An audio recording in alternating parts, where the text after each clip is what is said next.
Yo. Yeah, maybe give good audio or something. Can you hear me? Yeah. I think Okay. it's going to your regular speaker. Cover your microphone up. Can you hear me? Speak again. Can you hear me? Move your hand. Can you hear me? Yes, Huh? it's the same. Oh, oh. All right, maybe I'll just get Yeah. I was like, did the AirPods work for these? And does it work for the rid of it. audio? But it usually defaults to the speaker on the phone. Gotcha. So. Hey there, John Avi.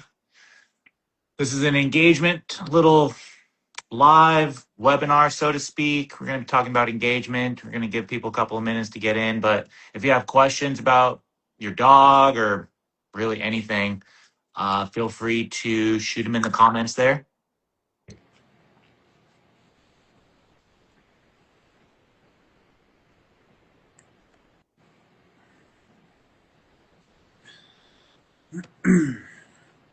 Yeah. Again, I can't see anything of like participants and stuff. So if anything pops up, feel free Yeah. to read them out and stuff. Um, while we wait for people to get in here, did you go jiu-jitsu yesterday? Yeah. How was it? It was good. A couple people got stripes. Oh, nice. Yeah, Wes did, and my friend Frank did. Nice. What There was belt a is split Wes? second when I was like, "Ooh, am I going to get a stripe?" What belt is your friend Wes? He's a purple belt. Oh, nice. Yeah, Nice. he got it like a year before I got mine. Gotcha. But I was supposed to get mine like a year ago. Also, like Yeah, I was supposed to get it earlier in the year than when I did. But that was also the knee surgery, right? That threw everything. Yeah. knee stuff. Yeah. So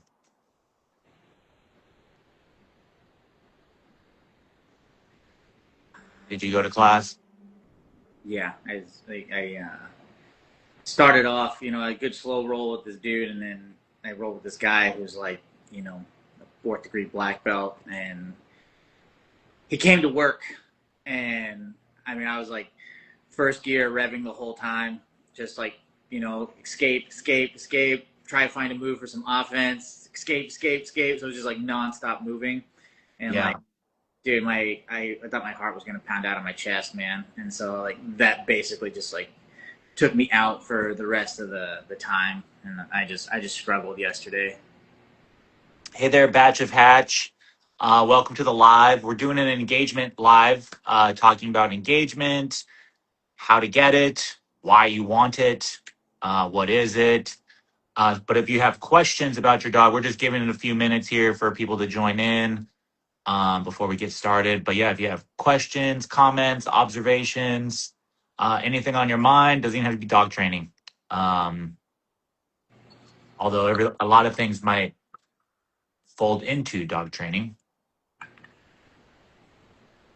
So yeah, anything you have on your mind, let me know.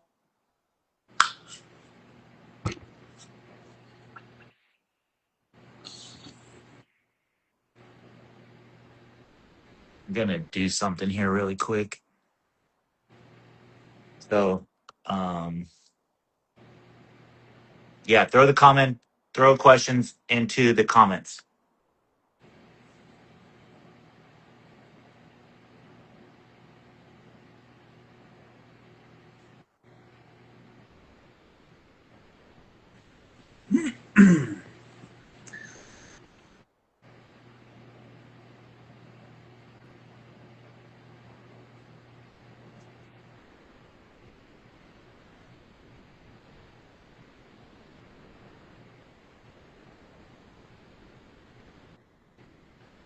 I'm getting the whiteboard out. I attempt to. Except it is mirrored. No, not that way. It's everything looks backwards. See, when you put it up the right way,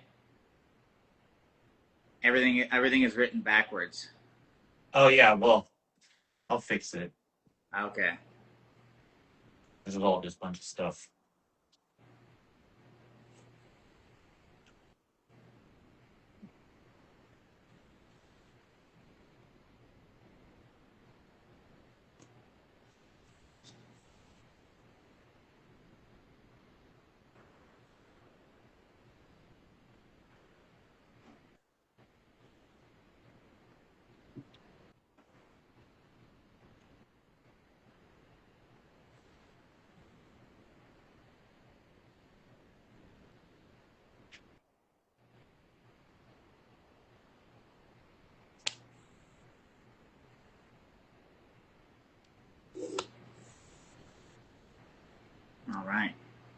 Should we Dr. start? Vanessa, how's it going? If you have questions, we're going to start this webinar here pretty soon. We're just letting people come in. But if you have questions, comments, observations, feel free to ask them in the comments here.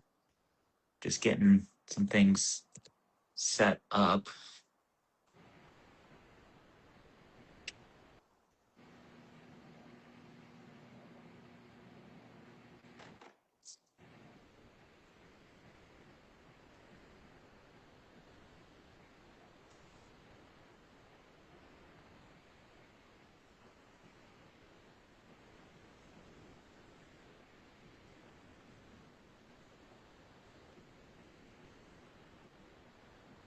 Does anybody know what engagement is?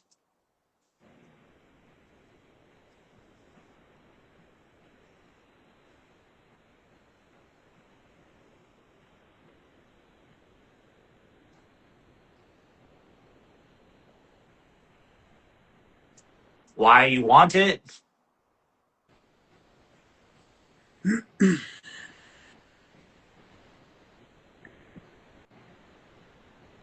So I'm gonna go ahead and jump in on this. All right, Ruben. Okay. So one of the biggest things like that I have seen throughout the years with folks is they go out with their dog, they do whatever with them, and the dog completely tunes them out. Like just they're just not even there. They just happen to be attached together by a leash, but there's no like it's not even saying the dog needs to be watching you all the time, but it's just like they're not even conscious that you are there. It's why like the leash is completely tight, like there's just there's no connection, right? We're just connected by a leash. And the dog, like if you go walking around and then there's like a stranger, they're not going to pay attention to you. They just go out and do their own thing, right? But when you go out with like your friends and stuff, you can, you know, be having a conversation. You can be someone can still check their phone, but look back at you and be like, oh hey, did you blah blah blah blah blah blah blah. Like you can still have a conversation. You're still like together in this activity, and that's kind of the thing that we're looking at with our dogs. It's like, do they acknowledge that we are here, right? Are we doing something together, right? And so this, how do you get that, right? That's probably the biggest question. And like, why do you want it? Well, because you want your dog to pay attention to you. You want your dog to know that you're there, that you're relevant to them, into the situation, into what's going on. If there's something that happens, is like you want to be able to, hey, I'm going to call you in, right? Obviously, that's a skill that you need to work on, but it's like if your dog is in tune with you, like that's going to be a whole lot easier. Or even if like you're at the park and your dog is doing something, you start to walk away, like does your dog just continue to do whatever they're doing over there, or are they like, hey, where'd you go? And then they come running back to you, right? So it's like we want to build these kind of things up in the dog, and so you really build these up through interactions, right? Like you're doing things with your dog. All right? You Yeah. have anything to add to that, Ruben? Yeah, definitely doing things. It's like, I think a misconception of what engagement is your dog like constantly looking at you. Just like you're on a walk or something and your dog is like fixated on you. Basically, focused healing. Yeah, focused healing or something. Like they just never take their eyes away. And uh I don't think that's what engagement is. I think like what Shane was saying, engagement is the root of it is your dog is actively choosing to be near you. Even though they might be doing their own things, they're psychologically still connected to you. And like Shane was saying, I think you build those things through interaction. And so by utilizing the things that your dog wants, playing with them, their food drive, access to you, um, what's rewarding to them, like how you live your life with your dog. I I think is going to really dictate like how much they want to engage with you. And I was thinking about this just earlier with like food puzzles, for example. Like I've never used a food puzzle ever. And I don't know if there's anything inherently wrong with them, but I was thinking like, and maybe someone can chime in, and tell me their thoughts on it. But my thinking was like the food puzzle is something that the dog does away from me. So I give them this food puzzle, whatever it is, so they can take 10, 15 minutes to like slow down on their eating. They're trying to figure out how to get the food out of the puzzle, but it's like a 10 to 15 minute thing where it's like the dog is away from me. They're not engaging with me at all. And I was like, is that like the same thing as like an iPad? It's like, here, you go do something else for 15 minutes. So like I don't really have to like deal with you, or it's in an attempt to be like, I'm going to entertain you. I know that this is going to tire you out. It's working their brain. I'm not saying it's not doing any of those things, but I think at the crux of it, it is something that the dog is doing away from us. So there is no inherent value being transferred between me and the dog in that moment. Whereas if I spent 10 to 15 minutes with their food in my bag, and I'm like, get it, boom, get it, boom, get it, boom, yes, big food pile. Get it, good, get it, get it, get it, yes, get it. You know what I mean? Like I'm doing this interactive game now with the dog in the same amount of time, but I have to engage with the dog. Right, so I totally agree with what you're saying, right? And I'm going to take it as like another context you can think about, right? So let's go with a dog sniffing around, right? You go to the park, the dog sniffs around. Okay, so now and people call these like sniffaris, right? And so it's like they go out on a walk, and like I'm thinking more of this like you go out in the park, maybe put them on a long line, whatnot, but like you let the dog sniff around, right? It's like one, you don't just sniff, you don't just like stand there and follow the dog, right? Because then it's like you're just doing the exact same thing as the dog is just doing an activity. You're not necessarily a part of it, right? But if you let the dog sniff, but then you kind of start moving away, the dog follows, sniffs around where you're kind of at now. You move again another spot, the dog follows around. You know what I mean? Like there's still just this connection of like, where are you at? I'm having to like my ears, my senses are still open to you, but I'm still doing this stuff of sniffing the ground. Do you know what I mean? Mm-hmm. So it's like there's still, it's not necessarily a complete interactive activity, but you are still a part of the conversation. Whereas, like, yeah, you go put this, like, the snuffle mat, the lick mat, the food puzzle, you put that on the ground, it's like you're just not a part of the equation, Yeah. or the toys that are all thrown about on the ground. Again, you're not a part of what is happening. You just happen to be in the same room. But like your presence moving around is going to change what the dog is doing with the activity. Yeah. And I think the things maybe with this, like with the food puzzles, like the snuffle mats or something like that, like maybe those things could be good later on when this like where this like engagement is built in, where there's already a really good understanding of, how you and your dog view each other, how you interact with each other, what like overall what things are like. Um, because then it's like, oh, okay, I can give you the snuffle mat, I can say, sit down, release you to go get it. You know what I mean? Because it's like I'm still the access point to it, which is inherently valuable, you know. Um, but I think stuff like that would be better served coming in later when, you've got like when you're out with your dog, it's like they come when you call them every time. They can listen under distraction. Like, they do these really baseline things, and then you can be like, okay, yeah, um I can give you this auxiliary activity, you know, because there is like an established baseline of. It's like the equivalent of like giving the dog a bone, right? Something to chew on. Here you go. This is like your prize for whatever it is. You can even use this to help. Oh, hey, you know what? I have guests over, and I want my dog to like not focus on the guest. Here's your snuffle mat.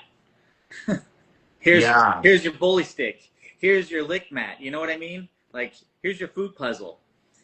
You can use this in another context, is to help like desensitize the dog to the guests. Uh-huh. But again, it's like I think you have to look at it in the bigger picture, not just like I have to give my dog all of these activities because otherwise they just don't stop. Yeah. I really These auto messages are being sent on Instagram, and the person that you were chatting with, it's like, oh, schedule your clarity call, like, but I can't delete it here.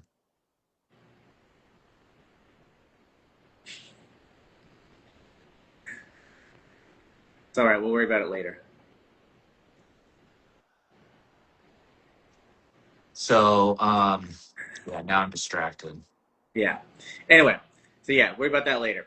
Uh, Back to this thing, right? So, using the food puzzles, things like that, right? You're not a part of the activity, but those can be, again, something else brought in later on when there's things already established with you and the dog, right? And so let's talk about like how do you build the dog, like engagement with the dog? How do you build the dog wanting to do things with you? Um, I think it really just boils down to the concept of being the access point for the things that your dog wants.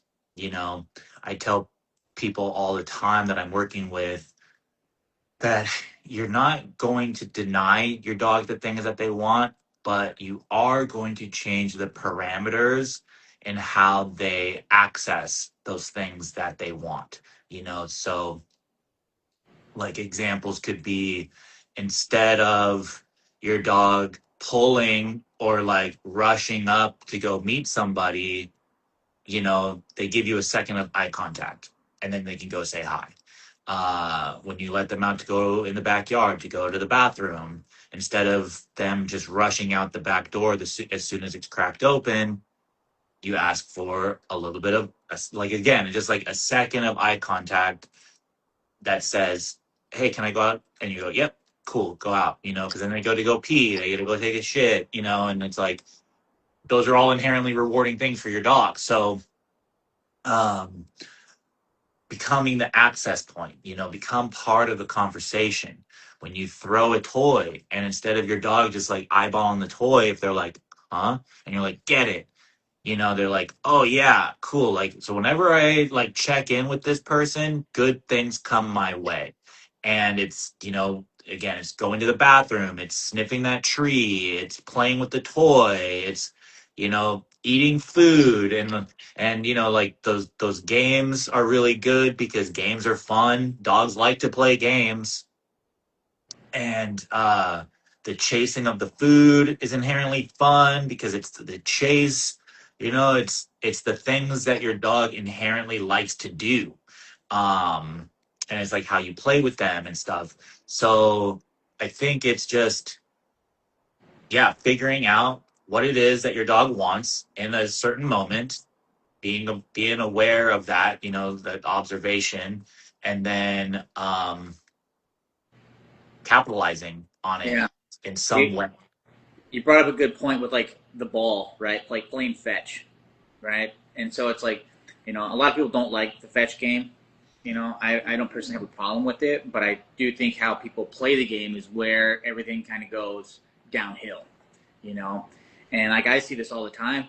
It's like you're saying, the dog is hyper focused on the ball. The person is not even in an equation. It's the ball, you know. And I'll see this with like people go out to the park with the chuck it, and they haven't even thrown the ball yet. They just bring their arm up, and the dog is already at the other end of the park, ready to receive the ball. They bring the ball back. You know, they get the ball. They'll even bring it all the way back, and they throw it down at their feet, and they put the bucket, chuck it, and then the dog is already out all over again. Yeah, and they're just like staring at the ball the whole time. Exactly. And it's just like they know, like, oh, it's going to end up out here. Exactly. And so it's like the person is completely tuned out of the game. There's no real connection in this thing, except it's just like you are a dispenser, nothing else. Yeah. And there's no real interaction between the person and the dog with this. And, you know, the only context I can see that this being something that's like okay is like you're trying to build the game up in the dog to where they're like, this game is freaking awesome and I want to play it. But you can't stay stuck in there, because then with like where is the dog's mind at? You know, this becomes just like almost like an what's the word, like an anxious activity, right? Like it creates anxiousness in the dog because they're just in this loop of like high intensity, throw the ball. Oh yeah, I'm running out to the field. You know, then you don't throw it, what's going to start happening? You know, they can start barking at you, you know, starting to demand these kind of things, which can then start to build up these types of behaviors, right? And so if you are playing fetch with your dog, it's like, what do? Okay, like, yeah, I'm going to, you know, I grab my chuck at the dog goes all the way out there. It's just like, all right, maybe I wait. Do they come back in and then they look at me, you know? If I'm building this game, I'm probably gonna have the dog on a leash. So it's like if they just like already run out before I've even thrown the ball, I'm gonna probably stop them with the leash. They look at me, get it, who? You know, I'll mark that behavior. Get it, then throw. Get it, then throw. So it's like we can start to build up this concept, but then you can start to make it more challenging, right? Throw the ball, get it. Do you know what I mean? Uh-huh. So it's like now it's like it turns almost into an actual retrieve. They go and get the object once it's already down on the ground, but it's like you are making this more of an interactive kind of game, you know? So even if we think about like the sniffing and stuff again, you know, when like, you know, I've done some the scent work with Polga, and it's not that she's just like sniffing for the thing like the entire 15 minutes. It's like I set up these little, like essentially it's like a puzzle for her. And once she finds the object, it gets rewarded. Hey, come back and get something from me. Finding this thing is great, but come back to me. You know, so it's like, again, there's like this interactive type of activity that is happening. And even if you go for your walks, you know, what does that look like? Are you just out and the dog is at the end of the leash and you're just, you know? It's like, I'm a big fan of the retractable leash, going out on walks on the retractable leash, but I'm going to call you in, and now I need you to be with me here. Don't just go back out because you came in. I'm going to release you back out. Okay. And then you can go back out to doing whatever it is that you were doing. You know what I mean? I might change directions. We're going to go back this way. You can go run past me and go back in front of me. That's fine. But I'm going to call you back in here. Good. Wait. Okay. I'm going to make it be that we're having a conversation still in this thing here. We're not just, you know, two strangers that happen to be connected to a leash. Yeah. Can you explain a little bit more on what that concept is of like, you know, you call your dog in and, you know, cause like they want to be out in front, but you call them in, you're like, hey, I need you to be at my heel for a second. And then you can go back out. Yeah. So, I mean, let's say your dog doesn't know a heel. Okay, that's fine. But I'm still going to practice like a recall essentially. I'm going to have you come into me and hang out. And then I'll tell you, okay, then we can start moving forward again. Mm-hmm. You know, if your dog does know a heel or you're working on that, hey, heel, I'm going to bring you in, do what I need to do for my training bit. Maybe we just bring into the position. Maybe we take one step, we stop, we engage with each other, right? Looking up, maybe I have food reward. And then some dogs, if they, you know, oh, I got the food reward, I'm out now. It's like, you got to wait for the cue. Okay. And this is how the dog's going to start to prioritize you in these kind of moments. Mm-hmm. Yeah, right? can you explain like what's going on there, like in the dog's brain? So for the dog, it's like, so they could easily be on autopilot. Oh, they called me in, I got the piece of food, I'm out, right? But it's like what I want the dog to be is just like, all right, when I come out and like you call me in, I need to hang out with you because if I hang out with you, I'm gonna get released to go back out over there, which is what I want, right? And so again, but it's just like, how do I get that? I'm the dog, and then you call me in, and like I try to go out, and you tell me nope, and like you stop me with the leash. It's like, well, how do I go back out there? Cute, okay, that's it. So I can just Yeah. start to like you start to build this up, and the dog's gonna be like, these are like the rules of engagement, not just with me, but with the world, the things that we find valuable, and all this kind of stuff. Does that make sense? Yeah, isn't that called like the Premack method? Uh, I think pre-Mac method is like, yeah, I think that can fall into that, right? But it's like kind of like that would go like you gotta eat your vegetables before you can go out to play, right? So that would be like, it could be that. Yeah, you got to hang out with me until I give you the cue. This is you doing your homework before you can go out and play with your friends. Yeah. So we got a couple new followers, Margot, Hilasaba, not followers, but viewers.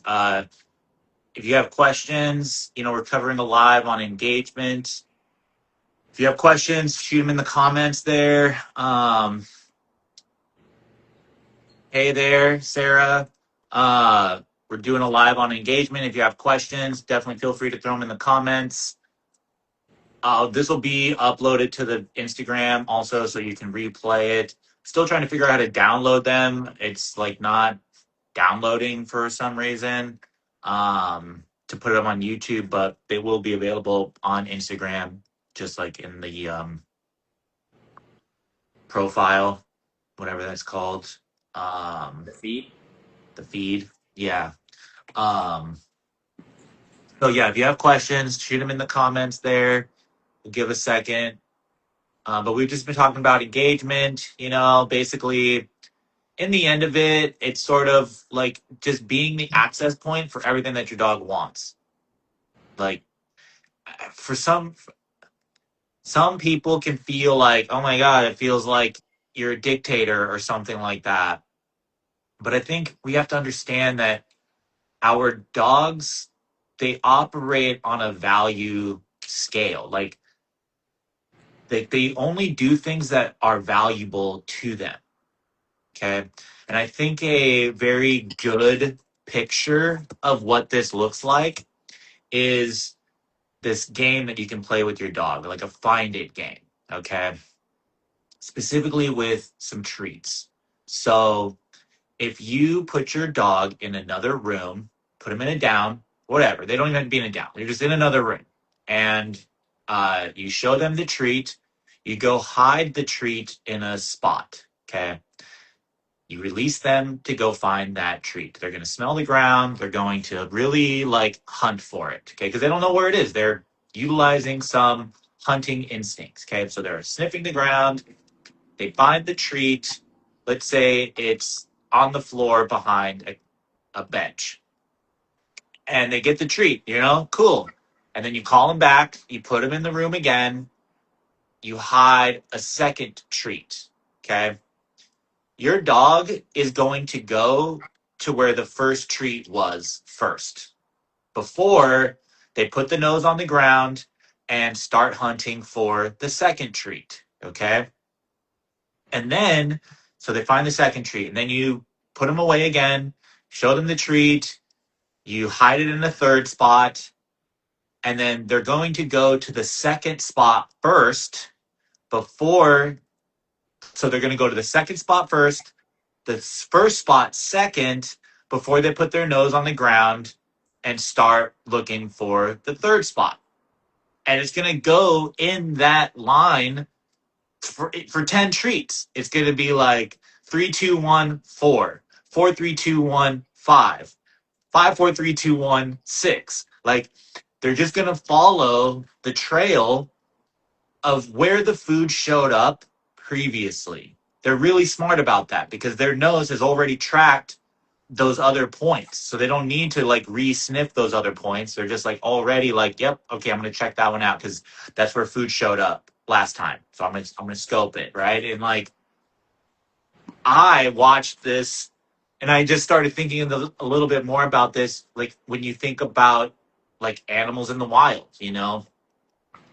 they have a they have like a hunting sort of perimeter. They travel the same loop over and over and over because that's where food showed up. It's not worth it to them to be like, I'm going to go this way today. Like they might when there's no food here. We're struggling, right? We have to go and venture out. But if food is available, they're only going to go in the spots that they know because it's reliable. It's like, Yeah. yep, this is where food is. This is survival here. Okay? It doesn't behoove them to be like, well, today I'm going to like go and search somewhere else. Like no, they're only going to do that by means of survival. Like they have They checked the done spot. this No success. with no success, right? No rabbits have showed up. No squirrels have showed up. There's been nothing of value. And so now they've got to go do something else. Okay. But Sure. they're going to always try. They're going to try a lot before they make that decision because that's a really big undertaking. It's like venturing out away from the unknown is Unknown. potentially a death sentence. Yeah. So it's funny you get, so it's like it makes me think of like the street dogs in Mexico, right? Just because that's my experience that I have with this. It's like when so like in where my fiance is from, there's a particular like plaza that it's there's a bunch of shops nearby. People hang out there. People feed the dogs, so the dogs hang out there. They stay there. People come in. They bring food. There's little like stands that sell stuff. People buy shit, and then like they'll feed the dogs food. So the dogs they hang out there, and they all look very well fed. You know, and so it's like, why would they venture out? Why would they? Because that's where the success is. So you go there and you see the same dogs hanging out there. It's the same dogs hanging out there because they know this spot is valuable. People feed them there, right? But then we go down further down the street to where like her mother lives, right? The dogs will always go to the trash can. That roam around the neighborhoods, the dogs will go to the trash can. They go to the trash can because they know it's valuable. And you'll see the same dogs passing by, right? And if they obviously they're using their nose, and so it's like you have to wait to take the food trash out until right when the people are passing by to pick up the garbage. Oh, gotta go take the trash out. But if it's like boxes and stuff, okay, yeah, go put those out in the trash bin. But if it's food, the food has to wait because the dogs will knock over the trash bin, and then it all gets just spread out all over the street. Yeah. And so, but it's like, so they obviously by the human change with the pattern, the dog's like, well, I'm going to try this out because this was successful at one point in time. But they always go back and they check the bins. Yeah. And so, yeah, it's just like, why would they give up on it there? Because it could, again, you could make a mistake and like, oh, I threw the shit away. And then like the dog's like, jackpot. Yeah. So yeah, it's interesting. You got to make yourselves valuable. Exactly. It's a mean for survival. And it's, if giving them a house, if giving them a comfy bed, like your dog likes those things, I'm sure, but they don't understand the house. Dogs sleep on rocks. So I think the comfy bed is irrelevant. It's like they could take that or leave it. It's not a survival thing, the house, same thing. They don't understand that stuff. So we have to sort of tap into what are their drives, what do they want? They want to smell some stuff. Cool. Okay. I'm going to go outside. I'm going to be like, heel, use my leash, guide you in. Okay. Now you can go smell, Oh, cool. So when I got into this position, I got it by his leg for whatever reason. I got to go out and smell some grass. okay, like I love doing that. So for whatever reason, when he says heel, I should pop into that position. Um, when my dog is laying down and I'm like, hey, I'm going to throw some food on the bed for you. And they're like, oh, that's interesting. So when I'm laying down, food showed up. That's cool. Maybe I'll do that more often because it was very valuable. It paid well for me to be sleeping for some reason. Like I always try to get people to think about, um, like training life skills in the way that you do tricks. It's like when you grab the treat bag and your dog knows that it's in the cupboard, so they already know, like, when you reach in that cupboard and they hear the bag, they come running, and then they start offering up tricks. They give paw, they sit pretty, they roll over, spin, whatever, just get on their hind legs. They just start, like, and you haven't even said anything, you just grab the treat Do bag, the routine. and they just start like, hey, okay, I'm gonna just start throwing stuff out. Like, which of these do you like? Which one of these is going to get me one of those treats? You know, and so you can essentially be doing that, but with life skills. You can be doing this with nurturing a calm downstay. They're laying on their bed. Cool, here's food. It's coming to you. Oh, okay, this is nice. I'm just sleeping and food shows up. That's great. Um, when I'm sitting at the back door to go outside, I get to have access to go outside. I mean, yeah, it's just utilizing. And I don't think it's hard to figure out what your dog wants because it's an animal, and like you can see what they want. They want food. They want to go sniff things. They want to play. And it's just, again, changing the parameters and how they access the things that they want. You mentioned like the dog they sleep on rocks, right? And so like the bed can be like irrelevant.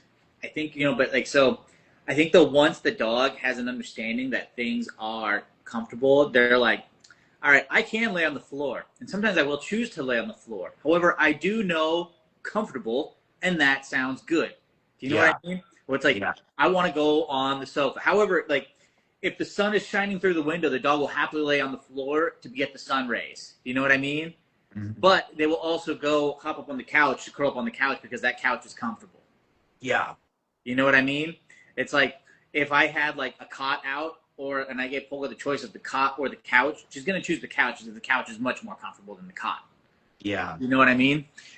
But so you can still also, it's like that the dog wants that. How do you go about accessing that? Right? So it's like if the dog wants to get on the couch, and it's like, I used to be like, I mean, even so I used to be like, you can go on the couch, but you have to ask for permission, so to speak, right? Like, you can't just jump up on the couch. If you jump on the couch, I'm gonna tell you to get off the couch. And then randomly, I'm just gonna be like, okay, hey, you can come up on the couch when you're not thinking about the couch, And Polka did that for years. But then once, Marcel, my son, came into the picture, it's like, you can't just jump on the couch when you want anymore. That's done. That's back to invitation only on the couch. Do you know what I mean? Mm-hmm. And Polka loves the couch. She would just she spent years just, I'm gonna go lay on the couch.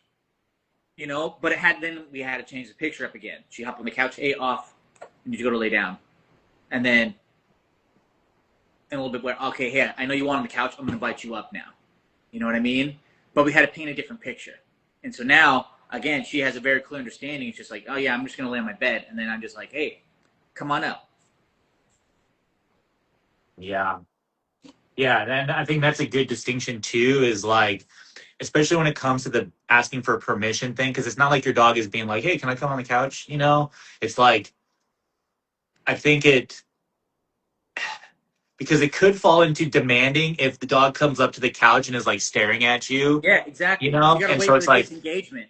I want them to be like asleep on their bed, and I'm like, Exactly. hey, let's go, come here, because then it's just like they're not even thinking about it. But if they come up to me and they're like putting their head on my leg and looking at me, and then I'm like, oh, come up on the couch, they're going to like, oh, so when I do this behavior, Exactly. it equals access to the couch, and then if we follow that for long enough, that could become an expectation. And then if we Yeah. don't do it You have to when they wait for the want disengage. it, then that can slowly erode. That can slowly become a problem, Yep. where they start demanding harder to get onto the couch. 100%. Um, so we got a question here. So should I give them food for both spots? So for instance, my dog will lay down on her bed sometimes, and then will lay on the floor. So I think the distinction between these two things would be like, what are you asking for, right? So if you have specifically asked your dog to go to place, for example, and you're like, place, good girl, down, and I want to nurture that position, then I'm going to give the food on the bed in place. Like she's laying down, good, boom, here's some kibble, here's some treats or whatever to nurture that position.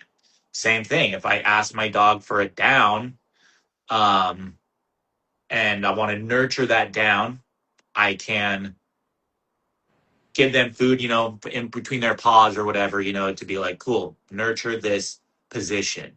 Now, if my dog doesn't know anything, like, let's say I just tethered them up, like, this is where I can be strategic too, I think, too, right? Is like, if my dog is tethered and I have their bed next to them and then they're on the floor, like they could choose either one of those things. But if I want to incentivize my dog to choose one over the other, I'm only going to give them food on the thing that I want them to be laying on. So every time she gets on the bed, I'm going to pay on the bed.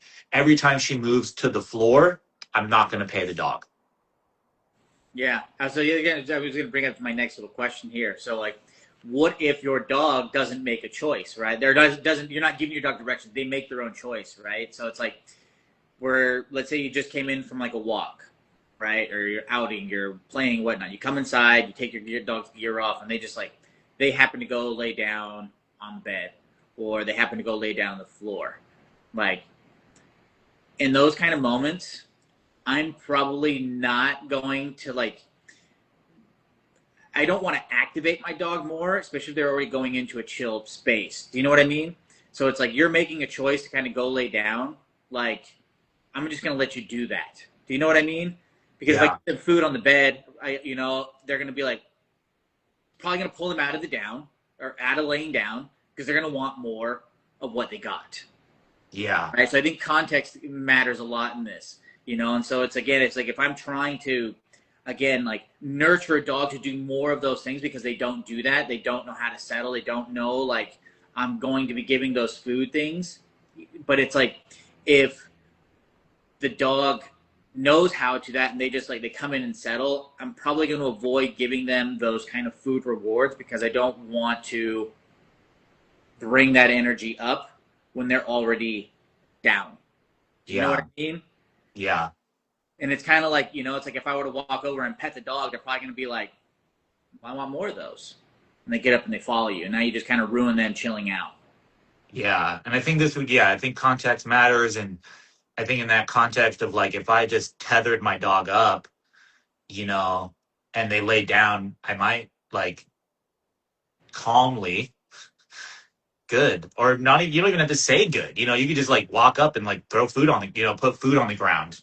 And then Exactly. it's like, again, they might come up, but They'll be they're quicker to settle, though. going to be quicker to lay back down again because they're like, okay, nothing's happening when I'm standing up. And then they lay down again. Food instantly shows up. And they're like, oh, they stand up again.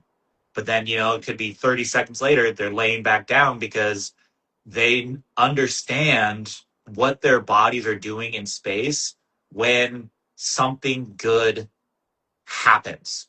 Yeah. It's But then why I think, as they progress, you would also progress on when you're going to reward that behavior, right? So it's like at the very beginning, they just lay down and you're like, here you go. And then it's like you do that a little bit. And then it's like, okay, they lay down. And now it's like a couple of minutes later, here you go. And then yeah, a little bit later, here you go. Just so they can access that sense of like relaxation, right? So then it's like, oh, I got some food. That was great. And then they're like, all right, well, I'm sitting now. Is that still coming up? And then they kind of go down. And maybe they lay like a little sphinx for a moment, and then they curl up into a ball. and then you're like, here you go. There's a little bit more for you Yeah. there. You know what I mean? Yeah. So I'm like, now I'm thinking like, how does that fit into engagement? I mean, like, again, just like good things are happening in your presence. You're bringing the food over. They're like, cool. I'm chilling. Food shows up. That's great. So, I mean, it's coming from your hand. So they're maybe smelling your hand. The oils from your hand are like on the food. I It's think it's again though, so you're a gateway to things, right? Again, yeah, like if you're tethering your dog up, like it's like I need you to be here. I need you to chill out. Because once we're done doing this exercise, I'm going to unclip you from being tethered, and I'm going to be like, okay, you're released from this. You're now getting out of this. There's a conversation happening, right? Even if you're sitting with the dog and you're sitting on the leash, right? You got your foot on the leash, and they're like laying down at your feet because that's where you're doing your tethering. You're going to get up. Maybe you unclip them. Maybe you do a different exercise. But again, it's like the conversation happens again. You're just a part of what is going on. It's not, yeah, and it's not just the dog going and laying down in the sunshine, and they get up and they go get some water, and they go hop on their bed, and then they go, and then they're doing something else, and then they go and sit over there. Like you're just not a part of that at all, right? Which all of that can come later on when you built things up with the dog, because it's like again, like I'm not just gonna have the dog be free roaming around the house when they don't know shit. yeah. Right? They could Yeah, scurry off, and then it's like, oh, they're chewing on the freaking, the leg or something, the couch, the coffee table. You know what I mean? Like there's certain parameters I think have to be built up, and so you can have the eyes on the dog to be watching them, and so like all of this engagement stuff kind of comes into the foundation of stuff, right? Like when you are part of the conversation for so long of doing things, like those things just become natural, like they're just natural things that happen, hmm right? Hey, you would like we came in, you decided to lay down, you got up, you went laid on there, and I'm like, hey, you know what? It's been a couple hours. You probably need to go to the bathroom. Fido, let's go. Go to the back door. Go potty. Do you know what I mean? Like all of these things get built up to where it's like they are like able to have more freedom because they know what choices to make, hmm right? But in the very beginning of things, it's like, oh, you like I have to tell you to go lay on your bed. I'm going to have to tether you up, and then I'm going to tell you when we're done tethering this little exercise. Like there's a lot of this like on, off, on, off, on, off, and you're telling them when it's on. You're telling them when it's off. You're telling them when it's on, when it's off. You know what I mean? hmm And so like the more that happens, it's just like that just kind of starts to just like happen, right? Like Yeah, I think it's like if you like are working out and like, all right, I gotta work my exercise and I need to diet, right? Like you got to remind yourself, I got to eat like this. This is what I'm having today. This is what I'm doing. This is what I'm doing. This is what I'm doing. This is what I'm doing. But you go for that for a period of time, and it's just like all of like the micromanaging is going to fade away because it's just what you do. yeah, I'm gonna have some lunch, and I already know what my lunch is going to look like based on the you know the time frame that I've been doing this. For this past year, I've been this is just like what my meals look like. yeah. Yeah, I mean it's a long game. I mean it's a time aspect. You just gotta like, okay, this is what we're doing, and yeah, I think you'll notice better engagement because it's like I don't know if it's. I think the observable nature of engagement is like your dog sort of just like sticks with you. It's like Or they when check in with Lucy's you. You move, when they move. yeah, when It's not Lucy's about them off the being stuck to your leash, hip. when Lucy's like off the leash at the park, like she goes and does stuff, but she's like with me. Yeah, She's not like a just like Bluetooth. she's not just I let the leash off and she's like gone. It's like she's always just like, where you at? Like she goes and sniffing something, and I'm like hanging out in the basketball court and she's in the grass. She's looking, where you at? And if I move, she comes moving. And yeah, I mean, I think that's sort of like what it boils down to is just there's just this mutual understanding that like you are valuable, and it benefits me to be with you, you know? Yeah, Because I would agree. I don't know, I carry food with me, um, but I don't, it's not like I'm paying her for everything, but she still gets paid in some way, shape, or form, you know? And I think all of those things just need to be developed so that you have multiple ways to reward your dogs, right? Because by becoming the access point, it's like, oh, when I look at him, I get to go smell. That's a reward, you know? When I look at him, I get to go pee. That's a reward. When I look at him, I get to go, chew this stick or whatever, Um, because I think, you know, I think people think too much about using food or something, and they're always asking, like, when can I stop rewarding my dog? And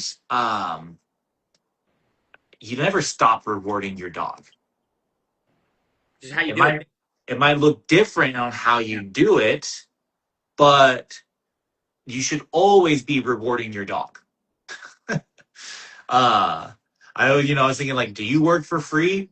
Right? Like, after 6 months, a year of being at your job, your boss is like, all right, you're pretty good. We don't have to teach you anything anymore. You're pretty self-sufficient. So now we're not going to pay you, but we expect you to show up and do the same kind of work all the time. Like, that wouldn't fly with you, right? So why would we get away from thinking that we shouldn't be rewarding our dog? Like, they should just do it because we said so. Yeah, I think also one aspect of this stuff is like your follow through, right? So I think also with this, so it's like you may ask for the eye contact where you open the door up, you don't want them to bolt out, so you got to wait, but it's like you follow through with everything that you kind of are asking for. Do you know what I mean? So it's like the dog, you open the door if the dog wants to go outside, and it just beelines it before they even look at you because the door opens up. It's like you need to have a follow through with what you're looking for, right? And Yeah. so you got a leash on the dog at this time. The same thing with like you're playing your fetch game, right? If the dog is just very neurotic with it and they're just like so upset, they're out at the field. It's like you're going to need to implement what it is that you're looking for to show them how they get these things, right? Yeah. You need to have the ability to follow through. Same thing if you're trying to teach your dog place, teach your dog this, to get him off the couch. You don't want to be going in and grabbing him by the collar and like, hey, off the couch. I need you to be, it's like, no, you have a leash on the dog. Hey, let's go. It's not couch time. Off. You know what I mean?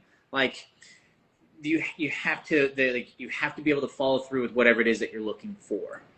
Yeah. Because I think ultimately, follow through makes you reliable, it makes you consistent. And I think reliability, consistency also build trust, and a certain level of psychological safety because you're doing the same thing every single time. There's no ambiguity in what you are, and like without ambiguity, like if there's ambiguity, then it's like, It's like inconsistent. I don't know what to expect from day Yeah. to day, like you're hot and cold, and like, I mean, I think about that as like a relationship, like a human relationship. It's like, oh, one day they're nice, second day they're mad, like, and then the person ends up walking on eggshells around them because it's like, I don't know, it's like, what's going to piss them off today? Like, it could be anything. They're inconsistent. Their behavior is inconsistent. Mm-hmm. And it's like we could still stay in that relationship, but we're miserable because we're just like, ugh. But I think the same thing can go with the dogs is that inconsistency creates a dog that is essentially walking on eggshells. They don't know what to expect day to day, and ultimately that creates anxiety. Just like in us humans, you're walking on eggshells, you get high blood pressure, you're fucking You're anxious, you know. And you're I don't fucking know. stressed out. You're stressed out. Yeah, exactly. Because you just don't know what to expect. Then you become unpredictable with your own behavior because you're just like, ah, ah, ah. Little things set you off, irritability, and it's yeah, it's just like you need consistency plays a big factor. Yeah. All right. Well, we got 3 minutes left. We're gonna close it out. If anyone has any questions, comments, observations, ask them now. Otherwise, we will be just posting this up on the feed, on the grid, for future watching. Real quick though, um, if you are interested in learning how to build engagement with your dog or just getting a dog to listen better to you, we have courses available. We do private training. We've got an online training course called the 4-Week Essentials. It's an online course with weekly coaching calls, but it's going to teach you the fundamentals of building these things up. Okay. Another online training course, Calm and Connected. That one's a complete DIY course, but still very valuable. Okay. The videos are very in depth. You'll be learning how to teach a sit, but there's going to be more nuance in that video, just because there's a lot going on with a sit also. So all of those things super valuable, reasonably priced too. Okay, it's not super expensive. Also do But board valuable, games. right? So you got to think about what's your need, right, and then work with that. How are these behaviors that you're dealing with that you don't like? Are they going to go away on their own? No. Probably not. The dog does not decide, hey, you know what? I'm going to change my ways today. The change begins with you. Yeah. So, anyways, thanks for those who joined us. Again, we'll be putting this on the grid. Probably be just up there later today. And then, yeah, you can find us. Amanda Williams, thanks for joining. We are ending the live right now, but you can watch the replay. It is an hour, but lots of good stuff in here. Okay, so definitely check it out. Engagement, but also we got into like lifestyle, how to build this thing up. How your dog views you. Building value in you. Okay, because that's ultimately what it is. Your dog needs to see you as something that's valuable to them. Okay, I end it here. It's like everybody says, my dog wants to please me, but realistically, your dog wants to please themselves first. And then through the work, your dog starts to understand that, oh, I do want to please you because it's ultimately beneficial to me. So they're kind of selfish in that way. Still love them, but they are out to please themselves first. And we can become the gateway to that. Then we do have a dog who wants to actually please us and do the things that we want because, again, that they know it is inherently beneficial to them. Okay. So, anyways, thanks for joining us. We'll be here again next Saturday, 11 a.m. Write questions down throughout the week. Bring them with you, and we will answer them up for you. All right. Talk to you later. See ya. Bye.